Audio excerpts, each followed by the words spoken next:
You're listening to the Two Tongues Podcast. And now your hosts, Kyle and Chris. Buongiorno. Welcome back, one and all, to another episode of the Two Tongues Podcast. This week, we're going to get into a little bit more opinion scholarship, this time about a very interesting Greek god called Dionysus. So I want to say from the beginning, you've heard me recently a time or two raving about another podcast that I discovered and been really interested in called Gnostic Informant, a YouTube show primarily.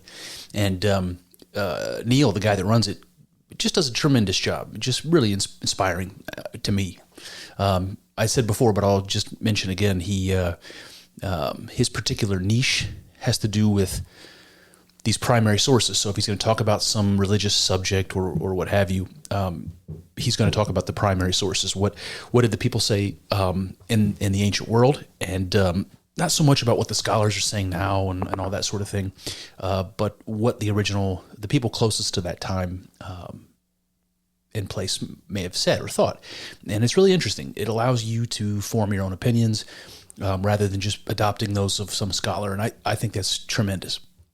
So I've been trying to do some of that myself, and the last couple of episodes of Gnostic Informant that I watched and rewatched, I think there's two particularly good ones. They were both about Dionysus, and I picked up just a tremendous amount of information about Dionysus. One of them in particular inspired this episode, and it is a particular myth about Dionysus. We did talk about it a little bit before. If you remember, I did an episode on Orpheus and the Derveni Papyrus, and talked a whole lot about Orpheus, who was a priest of Dionysus, and he was sort of like the priest of Dionysus in the ancient world. So much so that the cult of Dionysus, modern historians will refer to them as Orphics, right? More like they're followers of Orpheus and not followers of Dionysus, even though Orpheus was a priest of Dionysus.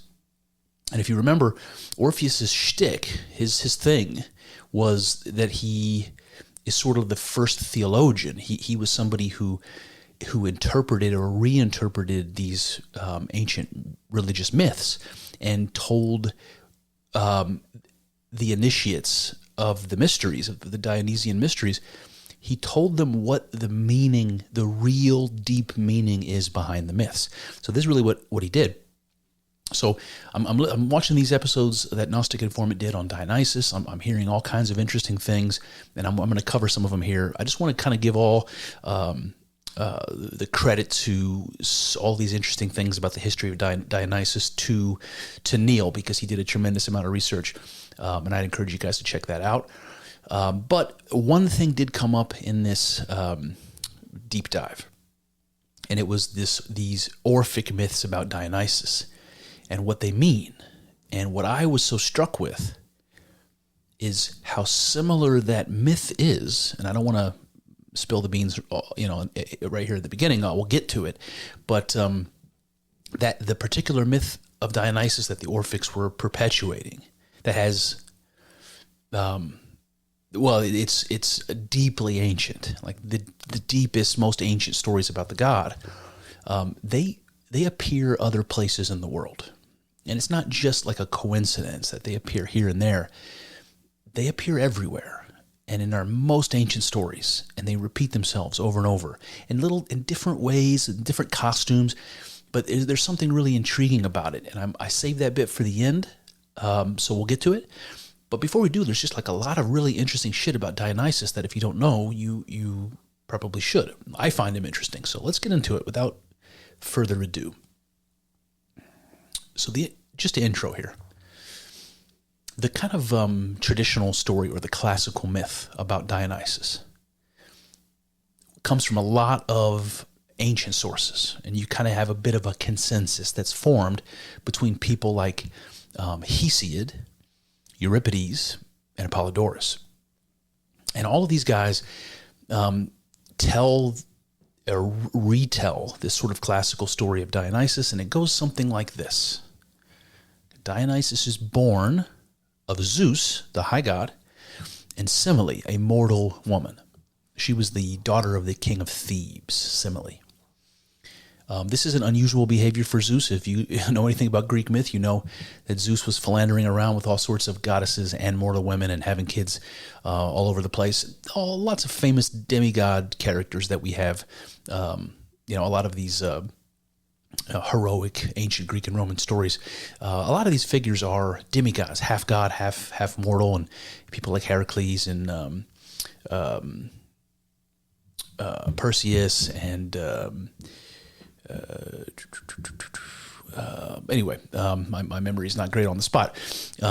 Achilles and Hercules. They just go on and on. So this is what happened here with, according to this traditional story about Dionysus. Zeus sleeps with the daughter of the king of Thebes.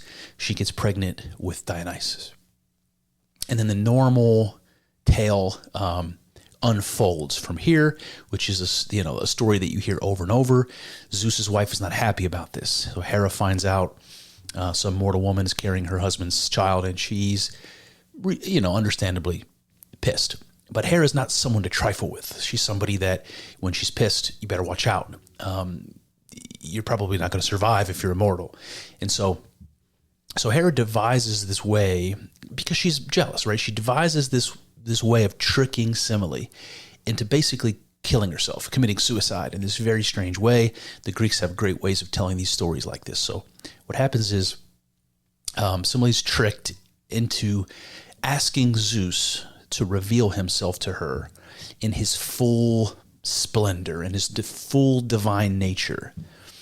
And this reminds me of all sorts of passages from the Bible where God or some messenger of God is communicating, to a prophet, and when they see the countenance of God, they can't even look at it. Right? They bury their head, they bow, they bury their head in the earth. They can't even look at it directly.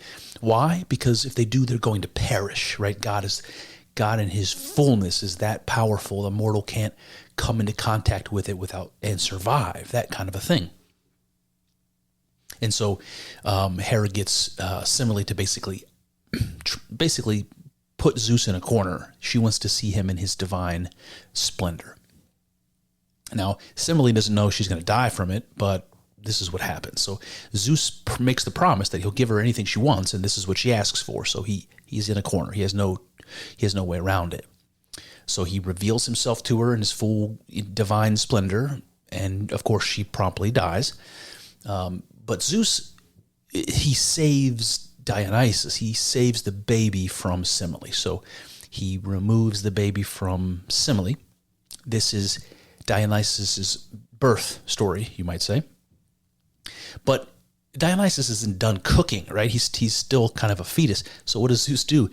Zeus sews Dionysus into his thigh, into his leg, and he continues to incubate the baby, right, sewed into his leg like it's a womb, and until he's big enough to be born and so forth. This is how the story kind of unfolds. And the birth of Dionysus from Zeus's thigh, this is the first kind of rebirth motif that we're introduced to in the myth. He's born originally from Semele, and then he's born again from Zeus's thigh. So he's called the twice-born. The Orphics even call him the thrice-born, and we'll get to that. But he's called the twice-born for this reason. This is one of the primary reasons that Dionysus is compared often with figures like Jesus, because each of them are dying and resurrecting figures, and they're also both mortal and divine. So these are where the similarities, where the pattern, that mythological pattern, repeats in the case of Dionysus and also Jesus. So what I want to do is I'll read a couple passages for you just to give you a feel for this. The first one is not from an ancient source. It's from the late 1800s, but it's a famous source. A guy named Thomas Bulfinch wrote this. I think I don't know what it's called. Normally Bulfinch's mythology, but there's a particular name for the book. It's over here somewhere. Here it is. Age of Fable. It's called Age of Fable. So Thomas Bulfinch was writing these ancient Greek and Roman stories, or rewriting them for the masses back then in English, and this would have been, I think, in Massachusetts, where Thomas Bulfinch was from. It's just a famous compilation. So let me read to you a passage about Dionysus from Bulfinch. He says, Simile's nurse insinuated doubts whether it was indeed Zeus himself who came as her lover. Heaving a sigh, she said, "I hope it will turn out so, but I can't help being afraid. People are not always what they pretend to be. If he is indeed Zeus, make him give some proof of it. Ask him to come arrayed in all his splendor, such as he wears in heaven. That will put the matter beyond doubt." Semele was persuaded to try the experiment. She asks a favor without naming what it is. Zeus gives his promise and confirms it with an irrevocable oath. Then she made known her request. The god would have stopped her as she spake, but she was too quick for him. The words escaped, and he could neither unsay his promise nor her request. There he clothed himself in his splendors and entered the chamber of Semele. Her mortal frame could not endure the splendors of his immortal radiance. She was consumed to ashes. So this is how Bulfinch puts that story. And it's interesting here because it's the nurse, it's Semele's nurse who, from the Bulfinch version, who gets her to ask Zeus to show himself in his full divine nature. And so, remember, it was Hera who did this. So Hera posing as the nurse or influencing the nurse somehow supernaturally to make this happen. Another quote, this is an ancient one from Hesiod, who we mentioned a little earlier, from the 700s BC. He says this in Theogony, a book of his. "And Zeus, the son of Cronos, took him and sewed him in his thigh and carried him to term.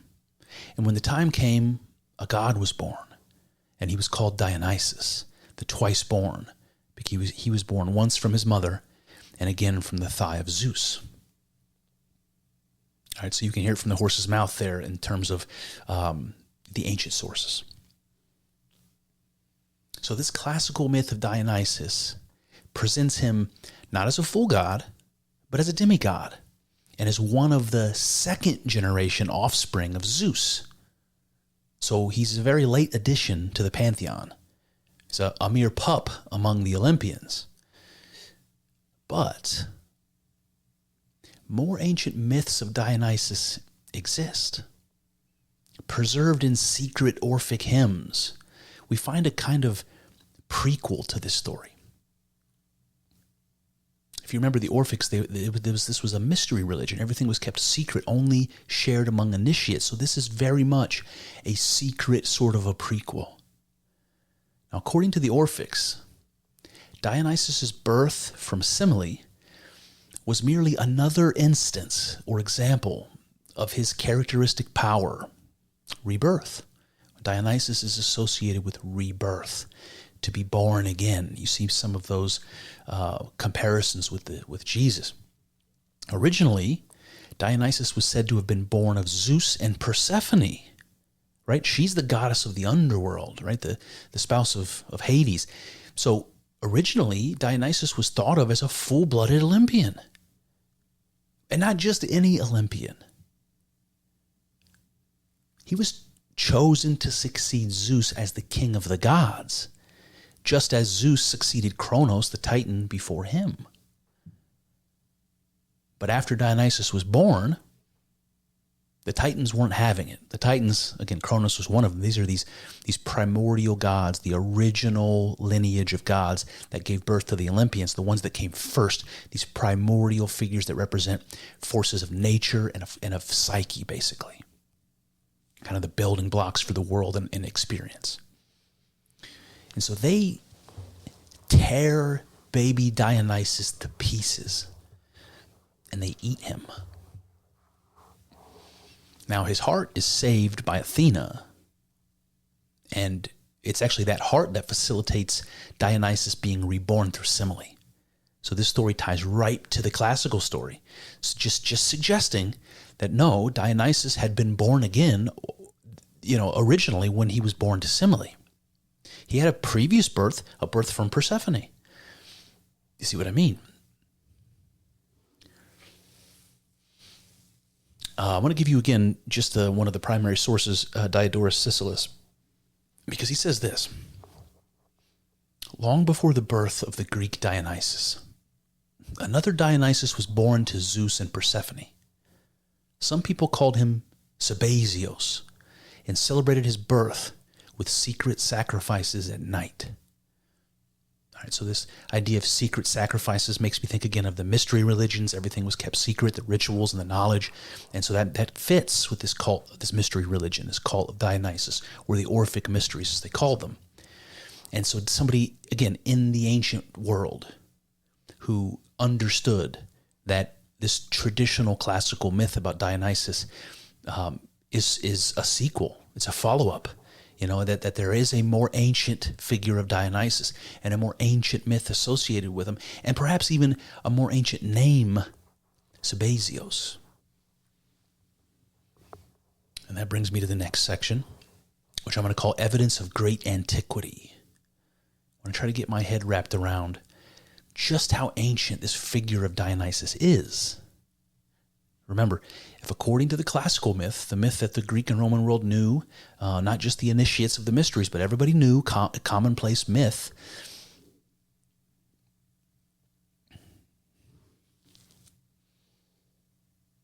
all right, let me just push through.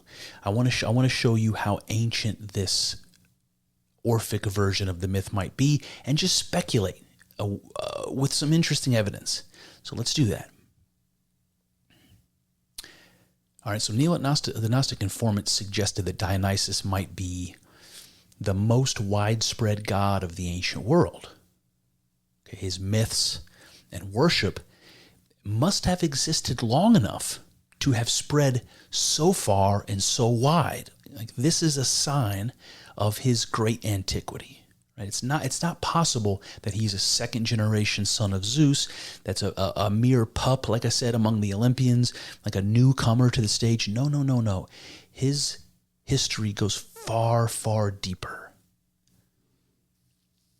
And another way we know this is that Dionysus is known by many, many names.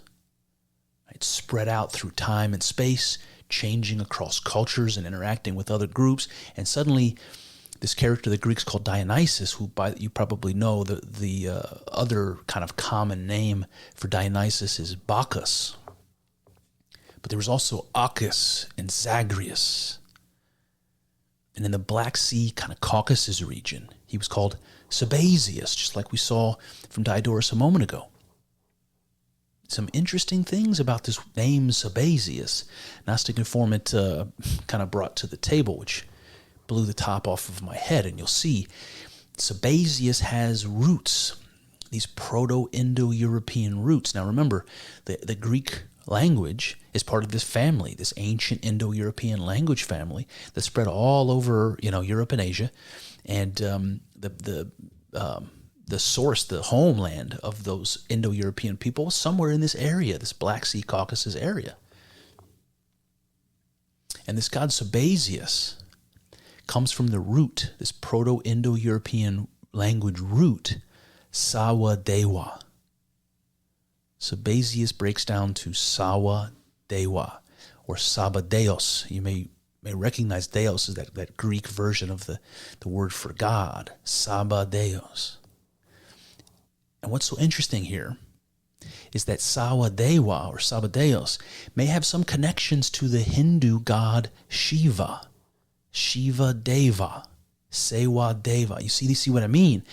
And now Hinduism is interesting because it started from an Indo-European tradition that gave us these holy books called the Vedas in India, these ancient holy books. And Shiva is not one of the gods in it. I mean, we know that they have Indo-European roots, and there's gods like Indra and Agni and some of these things that appear in the Vedas. But Shiva is kind of more mysterious. It has some other origins, not directly from the Vedas, it doesn't seem. So where did this Brahma, Shiva, Vishnu thing come from that characterizes modern Hinduism? And it may very well be a connection to Dionysus so old that it sort of branches in one direction to become Sawadewa, Sabazius, in the Black Sea region, and another direction to become Shiva Deva. And another interesting piece of evidence for this, there's a large area archaeological site, very ancient archaeological site. Some people refer to it as the Indus Valley Civilization. But there's a particular site called Mohenjo-Daro. Very mysterious, very ancient site. 2500 BC, let's say, something like that. And there are depictions at Mohenjo-Daro of a god that looks a whole lot like Shiva, like it's a precursor to what will become Shiva. I think it's usually called the Lord of Animals or something, but it depicts the god Shiva with horns. And it's important to know that Dionysus is depicted in the Greek world as a satyr, a human being with horns. And so you have these levels of connection between sort of the ancient Hinduism and that Indo-European branch and the Black Sea branch and the Greek branch, all circulating around this god Dionysus. Another thing comes to mind, though, that I want to say about how ancient this story may be. If this story is connected to Mohenjo-Daro at 2500 BC, consider this. I've said many times that when we look at our most ancient religious images that we have, many of these appear in ancient cave paintings from the Stone Age, Neolithic cave paintings, let's say, in Spain and France and Northern Africa and all these sort of places. And what we find when we don't see hunting scenes, or just animals, animal scenes, when we see unusual images that make you think maybe they're religious in nature, what they are therianthrope images in every case.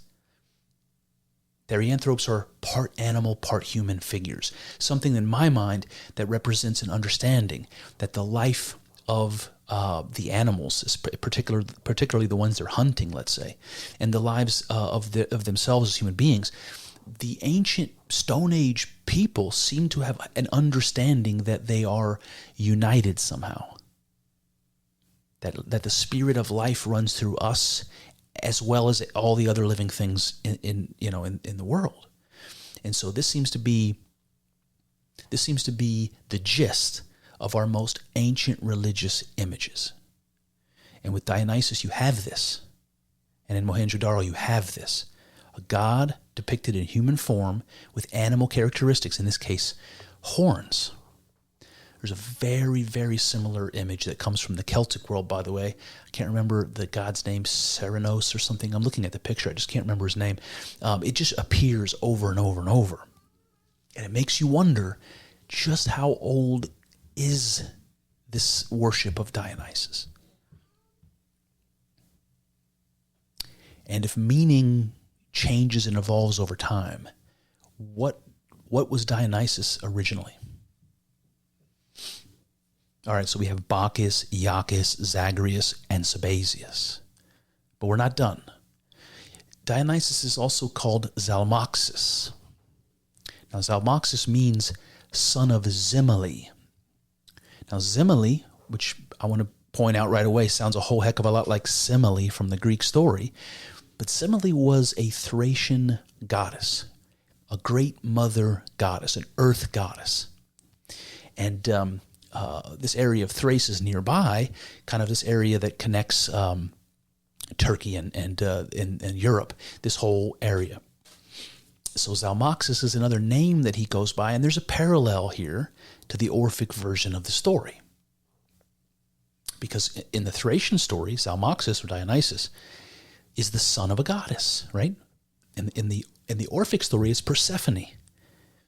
In the classical story, it's Semele, a mortal woman. So you can see how Zimele is cognate with Simile. And the more ancient story from Thrace aligns with the Orphic story, which is the more ancient Greek version of the story, showing you that Dionysus was the son of the great goddess, right? The sky father and the earth mother. This is usually how that story unfolds. Dionysus is also called Adonis, and later in Rome he was called Liber Pater. So you have a whole host of these names sprawled out all across time in the Mediterranean and the Aegean and all of this. So it shows, again, that his myths and worship had enough time to spread all of these places and enough time to change even his name as culture and language changes. We can go deeper. Again, I'm going to thank Neal for bringing this to my attention, but Dionysus' name appears on Linear B inscriptions. Okay, Linear B, for those who don't know, this language that they discovered in Crete, Linear A, it's still undeciphered as far as I know. Very ancient written form of language that appeared in Europe. When the Greeks came in, when the Mycenaeans came in and conquered that area, the Minoans they were called, they began to write in the same language, this linear writing system, but they were using it to write ancient Greek. And so we can understand the Linear B inscriptions. We still have no idea what the Linear A inscriptions say, the older Linear A inscriptions. But in this example, the Linear B inscription from a place called Agia Acertini in southern Italy, it dates like right around 1250 BC. And the name scrolled here appears Dionyso, Dionysus, proving that his worship was present in the Aegean and the Mediterranean region during the Bronze Age, far predating this classical myth of Dionysus as told by people like Hesiod. So his origin, the origin of Dionysus, is likely far older than the 13th century BC. So this Dionyso, the understanding here is that it breaks down to Dius Nusos, or Zeus Nusos. It means, according to an ancient writer named Pherecydes of Syros, this goes back to the 6th century BC, Nusa, he claims, means tree, and is linked to Mount Nisa, which is the place where Dionysus was supposedly born. Okay, so what this means, Dionyso, potentially, is God of the trees, or God of the tree, something like that. Another sign of the deep antiquity of Dionysus are its significant overlapping with the Egyptian myth of Osiris. You've probably heard of Isis and Osiris, right? Those myths date back to at least 2300 BC. And we have all these ancient authors, Herodotus, Diodorus, Strabo, some of these Orphic hymns and Homeric hymns that survive, all of which claim that Dionysus is the same as the Egyptian Osiris. It's interesting. There's a book by an ancient Greek called Apollodorus, and he recounts how Kronos, and remember that's the grandfather of Dionysus and also a Titan, Kronos cut off his father's genitals. This is Oranos, or heaven, and threw them into the sea. There's a myth here where Kronos cuts off his father's genitals and throws them into the sea. Strange, and you might think so, and maybe you're right. But this is just the same as the story of Osiris, who was himself dismembered, just like Dionysus was. And his penis was thrown into the Nile. Now, Isis is able to resurrect him by using his dismembered penis, by going and finding it and resurrecting him from it. I'll leave that to your imagination. But this is how the ancient Egyptian myth goes. And again, just to stick with this supplementing all the primary sources, I want to just read a couple of things from the pyramid text for you. And these are some of the oldest surviving ancient Egyptian texts, and they were surviving because they're painted inside pyramids. So here we go, a couple of these for you. The pyramid texts say, "This is my son Osiris, who was dismembered by his brother Seth, who scattered his limbs across the land. O Osiris the king, you have gone, but you will return. You have slept, but you will awake. You have died, but you will live. So in these two small passages, you can see in the myths of Osiris two fundamental qualities, characteristics, themes that are mirrored in Dionysus. Both Osiris and Dionysus are dismembered. Both are called chthonic deities, which just simply means they're associated with the underworld. And they're both resurrected and reborn. Now, if we can suggest that there are legitimate ancient ties between the myths of Osiris and Dionysus, that pushes the myth of Dionysus back 2300 BC, if not earlier. In fact, if it was a common myth that went one way in the Greek world and one way in the Egyptian world, you might suggest the myth goes back significantly before this. What does it mean?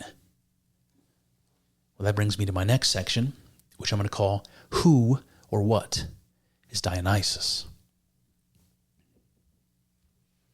All right, as I mentioned, the cult of Dionysus or the worship of Dionysus, the origins of that, they're just not clear. It's just too murky. But what hints do we have to work with? Well, from the ancient sources like Euripides calls Dionysus, quote, the god of the Orient, suggesting that his worship arrived into Greece from the east. Now, Orpheus of Thrace was his most famous priest, and the Thracian earth goddess Semele we mentioned is clearly related to the Greek simile. Now, this suggests a Thracian origin, right? This is like Bulgaria, northeast Turkey, northeast Greece, western Turkey, this area. It also makes you wonder about the Proto-Indo-European roots that might push back far older than that. Now, this early understanding of Dionysus as Dionysos, the god of the tree or the god of the forest, evokes other common prehistoric religious themes, such as the Germanic sacred groves, as well as the Neolithic Great Mother Goddess cult, which emphasized the power of fertility and the divinity of life, which runs through plants, animals, and human beings. Now, this Dionysus seems to be his original manifestation, which only later becomes specifically associated with grapes and wine and the vine and all of that. First, Dionysus was a god of the forest, a god of plant life and the life of the earth, essentially. And so you can understand why grapes fall into that category, but it wasn't quite so specific originally, and the meaning shifts over time. By the time you reach the Roman Liber Pater, it's just a worship of Dionysus is just drunken orgies and has almost no spiritual significance. And maybe I'm overstepping, but that's how it seems to me. Now, the bridge that connects this force of life with later notions of intoxication seem to be an ancient, widely accepted equivalency between them. The force of life possesses bodies, just as the spirit of Dionysus possesses the intoxicated. The ancients understood the spirit that fills the earth with life to be the very same spirit which fills us with life. The spirit that gives birth through us to our creative fruits is the very same spirit which causes the trees and plants to grow and produce their fruit. See, all of nature is animated by the same divine spirit. This is Dionysus. Now, hearkening back to his deepest roots in this great mother cult, Dionysus is associated with Ga Mater. That's the earth mother, or which will become in Greece Demeter. Okay? Demeter's the mother of Persephone, by the way. Both of them are associated with the underworld in this rebirth story. Both are associated with the cycles of nature, right? It's the summer that dies into the winter, and the spring that's reborn into the summer. You see what I mean? It's associated, like Demeter was the goddess of wheat. So you can see the cycles of nature being this representation or symbolized, version, mythologized version of the cycles of nature, of birth and death and rebirth. And this is just what Demeter does. She goes to the underworld and returns. Now, this idea of rebirth and conquering death, you might say, is central to Dionysus as the twice or thrice born, dying and resurrecting god. And as you can see, another link to the Christian figure of Christ, right, to conquer death. And that brings me to the next section. And this is really the part that inspired this episode. I'm going to call this section the first myth and its meaning, the essence of humanity. So, this more ancient version of Dionysus survives in secret in the Orphic mysteries. According to the central myth of Orphism, the infant Dionysus is killed, torn apart, and consumed by the Titans, at the behest of Hera, jealous of her husband's tryst with Semele. Only the child's heart is saved by Athena, from which he will later be resurrected. In retribution, Zeus strikes the Titans with a thunderbolt. Okay, and this is where it seriously gets good to me. So Zeus is understandably upset. His son, who was going to take over for him, that he was going to give his crown to as the king of the gods, his favorite child, right, you might say, is destroyed by the Titans. So he destroys them right back, throws the thunderbolts at them and turns them into ash. And from these ashes, the remains of the Titans and the god Dionysus, whom they consumed, right? The ashes are made up of the bodies of the Titans. But remember, they had just eaten Dionysus, so the ashes include Dionysus and the Titans. And Zeus uses these ashes to make human beings. An Orphic belief. This myth describes humanity having a dual nature. Body or matter inherited from the Titans, and a divine spark or soul or psyche inherited from the god, from Dionysus. And you can understand symbolically how this works. You know, the Titans are the earth part because they're the primordial gods of the cosmos and the earth. And then the divine part is the God part, the part that comes from Dionysus. You mix those things together, you have body and soul together, something like that. We have kind of an interesting hint of this story from Plato. I've said this before, but I'll remind you that Plato was an initiate in the Eleusinian mysteries, another mystery school associated with the cult of Dionysus and other mystery schools. And so Plato has this secret knowledge that he's not allowed to share. But he kind of drips little bits of that in his dialogues. And in one from about, the 400s BC called Alcibiades, Plato says this kind of strange thing, and I want you to pay attention. He says, what the Pythagoreans intended to signify by monad, duad, and triad, bound, infinite, and that which is mixed from both united. So that may not sound like much to you. And if you don't remember the episodes we did on the pre-Socratics and Pythagoras, and the stuff we just did on the Neoplatonics, where we talked a lot about the monad, this might seem confusing to you. But basically, the Pythagoras talked about all things coming from one divine source, something he calls the monad. Now, the monad is split into the duad, which is one becoming two, and then the triad, two becoming three. And that triad represents multiplicity. Three represents multiplicity. And so this is a way of talking kind of symbolically or metaphysically about how you get the multiplicity of the world that exists from this one source, from the monad.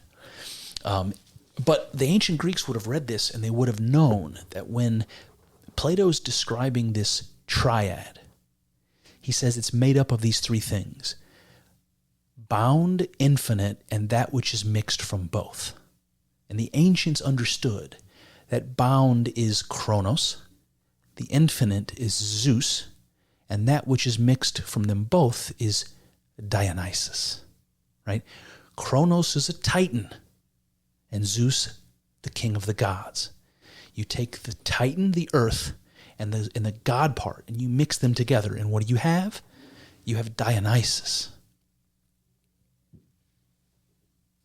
And this is going to become more important in a bit as we get deeper into the Orphic theology, but let me give you some of these Orphic hymns because that speak about this. We're going to give you Orphic hymn 30, 42, 52, just so you have some idea of what where this information comes from. It goes like this. This is a hymn, like a prayer, sort of. O Dionysus, son of Zeus, who was torn apart by the Titans and reborn from the heart of the fire. Dionysus, who was dismembered by the Titans and whose heart was saved by Athena. Dionysus, who was torn apart by the Titans and whose limbs were scattered across the earth. Now that brings us to a more modern period. Let's look at the 30s BC. So just before the time of Christ, we have Diodorus again saying this. They say that Dionysus was torn to pieces by the Titans, and that after he had been dismembered, he came to life again and ascended into heaven. Okay, let me just stop right there. My Jesus alarm's going off here. He came to life again and ascended into heaven. Like that's could be verbatim from the Gospels. Okay, all right, and that for this reason he is called Boy, am I going to be able to pronounce this word? Dithrymbus, whatever. It just means the twice born, right? So this is why he's called the twice born. From the ashes of the Titans who were struck down by Zeus, humans were created, possessing both the divine nature of Dionysus and the evil nature of the Titans. And so this is really what I want to focus on, this part of the myth. That human beings are created from a mix. We have our good and evil nature from the roots up, from the beginning of humanity, as a mixture of the Titans and the God. All right, another author in the first century AD, so contemporary with the time of Jesus, named Hyginus, and he writes this in a book called Fabulae. Dionysus, son of Zeus and Persephone, was dismembered by the Titans, and Zeus gave his heart to Semele in a drink. She conceived and bore Dionysus again. And so you can see here this prequel coming to the surface. Now see, Dionysus is born of Persephone, a full-blooded god. And that the heart that Athena saves, it's put into a drink. Semele drinks it and is impregnated with Dionysus for his second birth. So you can see that described. And similarly, if we go a couple hundred years into the future, there's an ancient author named Nonus who says this: the Titans, armed with knives, attacked Dionysus, who was still a child, and tore him to pieces. They boiled his limbs in a cauldron, but Rhea gathered the fragments and brought him back to life. All right, so a slightly different version of the story here with Rhea doing the resurrecting, but the same gist. And that brings me to the next section here, which I'm going to call The Plot Thickens, a myth so ancient. So here's where I want to give you other myths to compare to what we just read. This ancient Orphic myth that describes human beings being made from the ashes that were composed of the Titans, the gods of the cosmos, the material nature, and the divine nature from the god Dionysus. So what I want to do now is I want to push the timeline back as far as we can. I want to look at this ancient Mesopotamian story that we've looked at before. It's called the Enuma Elish. It's one of the very oldest surviving myths that we have. From an ancient Babylonian tablet describing the creation of the world and of human beings. And listen to the story. Now, just the context of this part of the story are all of the gods gathered together, and one of the gods, Enlil, asks why the gods are gathering. Why are you all here? And it goes like this. Every single one of us gods declared war. We have put a stop to the digging. The load is excessive. It is killing us. Our work is too hard, the trouble too much. Enlil listened to the speech. His tears flowed, and he addressed the god Anu, the high god. Noble one, take a decree with you up to the sky. Show your strength. While the Anunnaki are sitting before you, call up one god and let him be cast for destruction. All right, so let me just stop here for a second, and I want to try to fill in the gaps here. So the reason the gods have assembled is because they no longer want to do the work that the gods have been doing. Presumably, this is the creation of the cosmos and the earth. Instead, they want to get out from under all this work that they're doing. And so this is what they're asking Enlil. This is what he asks Anu, and this is how the story continues. A god has been brought for destruction. And now we're introduced to this great mother goddess character. Her name is Mami. She's the womb goddess, basically. And it goes like this. The womb goddess is present. Let her create primeval man so that he may bear the yoke. Let man bear the load of the gods. Enki made his voice heard and spoke to the great gods. I shall make a purification by washing. Then one god should be slaughtered. Nintu shall mix clay with his flesh and his blood. Then a god and a man will be mixed together in clay. Let us hear the drumbeat forever after. Let a ghost come into existence from the god's flesh. Let her proclaim it as a living sign, so as not to forget the slain god. So this god, his name is Kingu, by the way. Kingu is sacrificed. And they do this ritual, right, where Enki washes to purify. This is the way that a religious ritual would have been done in ancient times. And they mix the blood of the gods with clay to create what he calls a god and a man mixed together in clay. And what happens? He says, let a ghost come into existence from the god's flesh. What he's saying here is the spirit, the thing that fills the clay form, that makes it alive, is coming from this god, Kingu, this divine being whose essence is mixed into the flesh to bring it to life. In a sense, the god is possessing the clay form of man. This is why man is alive, because he's filled with the divine essence. He's filled with God. And this is so beautiful, the way he says, let us hear the drumbeat forever after. So when the man is first created, the gods are saying in this sort of religious context, let us hear the drumbeat forever after. This is the beating of the heart, of the human heart. When life emerges, human life comes. Just like we saw in the Orphic story, the earth and the god mixed together to make humans, we see in our very oldest myths from Sumer and Babylonia. But again, this is an ancient story. How ancient is it? It's not clear that I can say. And we've pushed this thing back to 2000 BC and beyond, or before, I should say. But consider this. Consider when human beings made it over to the new world from the old world. Archaeologists and anthropologists debate this. Maybe it was 50,000 years ago. Some think it was 25,000 years ago. Some think it was a lot longer than that. But let's just suppose it's something, around that time. Maybe it's 25,000 years ago, 50,000 years ago, something like that. Human beings come over into the New World. They spread out all over North and South America.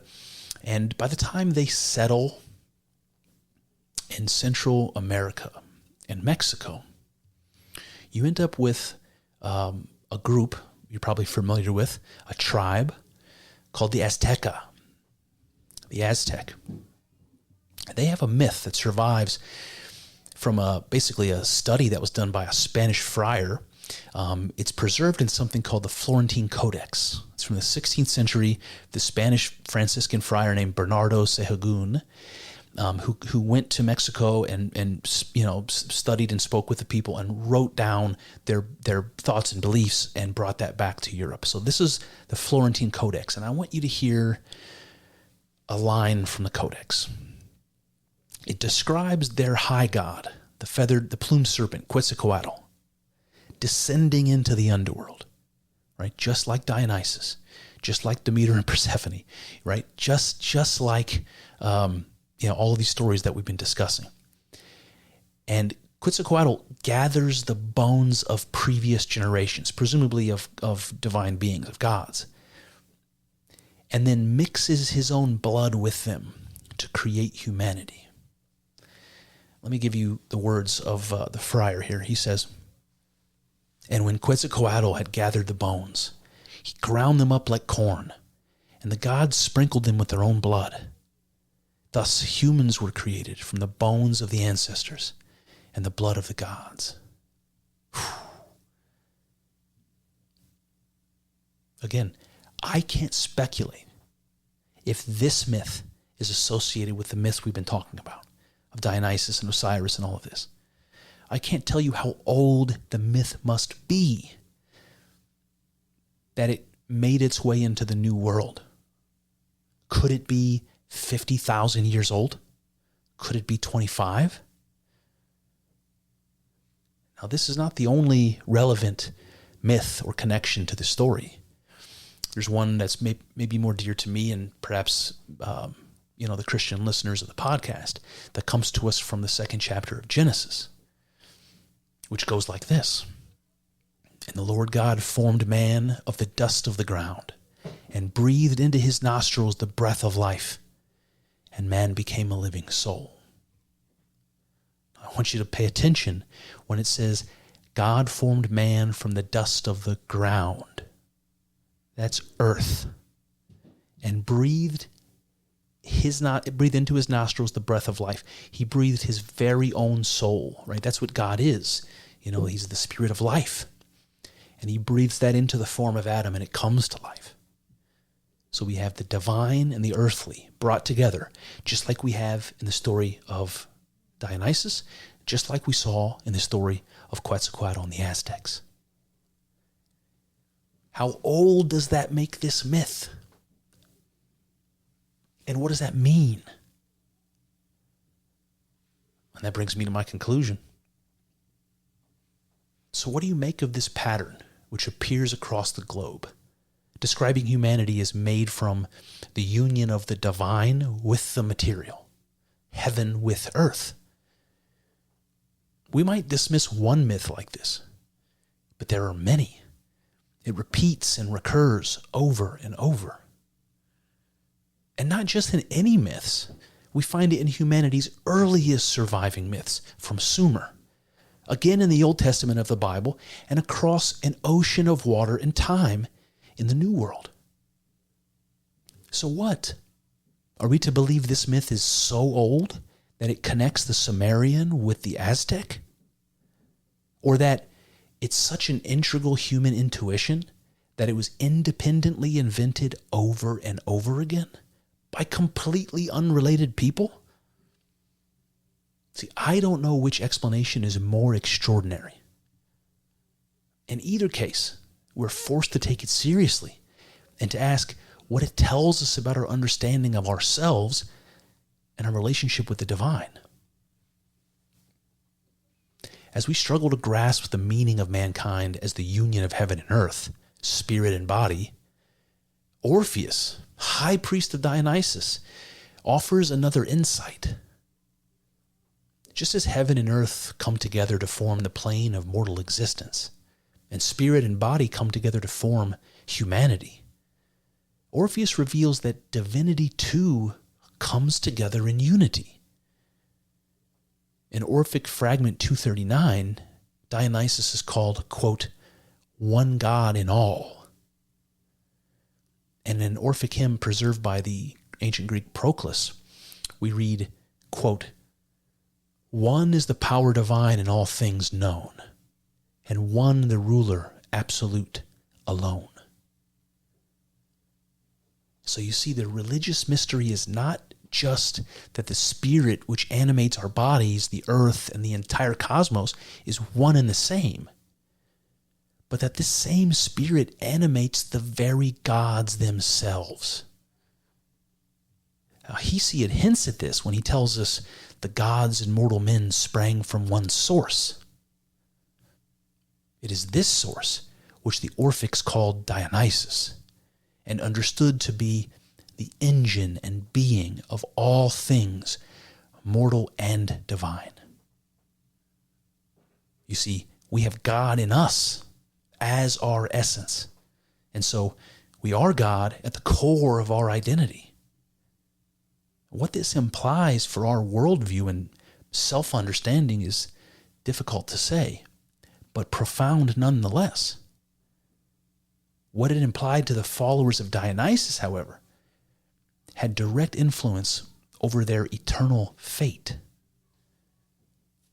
Now listen to this quote from another Orphic hymn, this sort of their initiation hymn. It goes like this.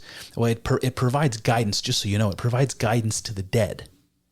Because remember, the whole ritual of Dionysus is like sort of a reenactment of the death and rebirth situation, the story of Dionysus.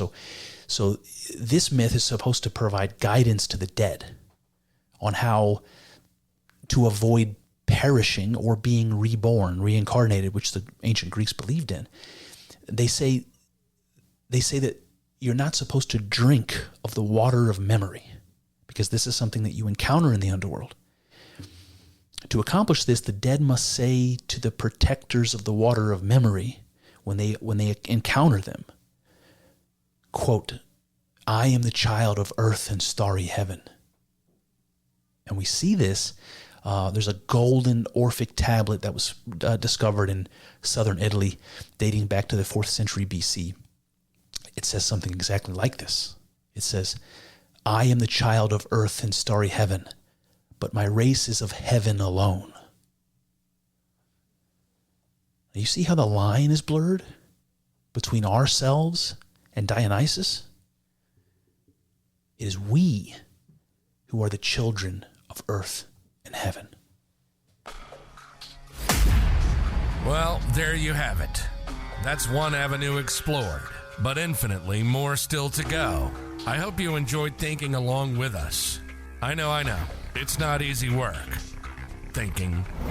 It's hard and full of uncertainties, but I'm grateful for the company as we trek through this together. Here's to hoping that the juice is worth the squeeze. See what I did there? Let's find out together in the next episode.